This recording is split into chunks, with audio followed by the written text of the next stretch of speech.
Rupanya pernikahan mereka telah diatur Ibu Anila tanpa sepengetahuan Anila, sehingga sekarang Anila terjebak dan dipaksa untuk mengucapkan janji suci pernikahan. Setelah janji pernikahan mereka selesai diucapkan dan saling menyematkan cincin ke jari manis, seseorang berteriak lantang, "Cium." Saat itu, Anila mengumpati sahabatnya dalam hati, seruannya mengawali teriakan yang sama dari para tamu yang semakin bersemangat. "Cium, cium, spesial." Anila sedang sibuk dengan pikirannya sekarang ketika jari panjang Felix menyentuh dagunya tiba-tiba. Itu membuat Anila tersentak dan dia seketika menatap tajam pada pria itu. Matanya memelotot sebagai tanda agar tidak melakukan apa yang para tamu itu inginkan. Namun, Felix seolah tidak peka pada bahasa tubuh Anila yang menolak, karena dia dengan wajah tanpa ekspresi, tapi tatapannya begitu lembut menatap mendekatkan wajahnya.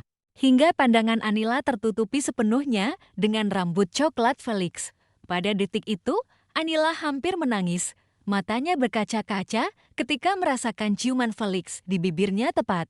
Anila ingin marah, dadanya terasa sangat sesak bibirnya ini. Bibir yang harusnya diberikan untuk kekasih hati, malah sudah dicuri oleh pria lain. Bajingan macam apa pria ini? Dia tidak menyangka sosok pria yang hangat dikenalnya ini melakukan tindakan di luar batas hubungan mereka sebagai paman dan ponakan. Tanpa bisa ditahan lagi, air matanya meluncur begitu saja di pipi.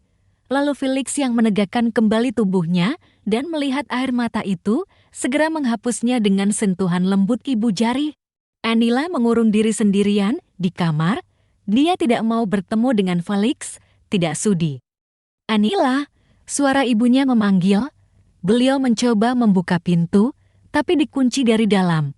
Anila berpura-pura tidak mendengar. Dia membenamkan wajahnya di bantal dan menangis seharian di kamar. Dia merasa sangat bodoh hari ini. Kalau saja dia punya keberanian untuk pergi dari altar tadi, maka pernikahan mereka tidak akan terjadi.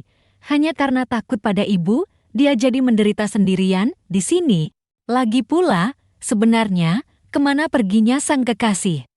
Anila bangun, dia mengusap pipinya dengan kasar, lalu beranjak mengambil ponsel di laci nakas.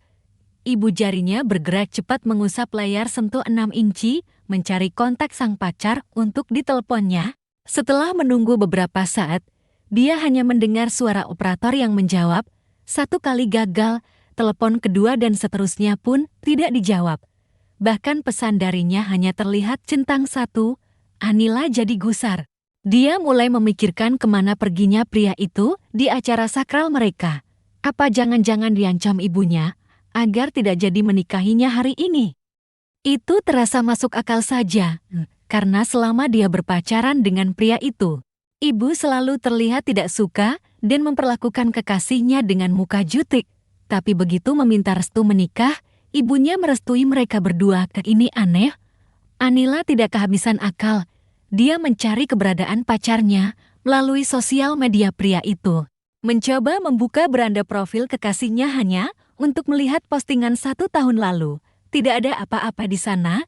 Berpindah ke nomor kontak, dia mencoba menghubungi semua teman-teman pria itu yang dia tahu, tapi tidak ada jawaban yang memuaskan. Mereka malah tidak tahu menahu.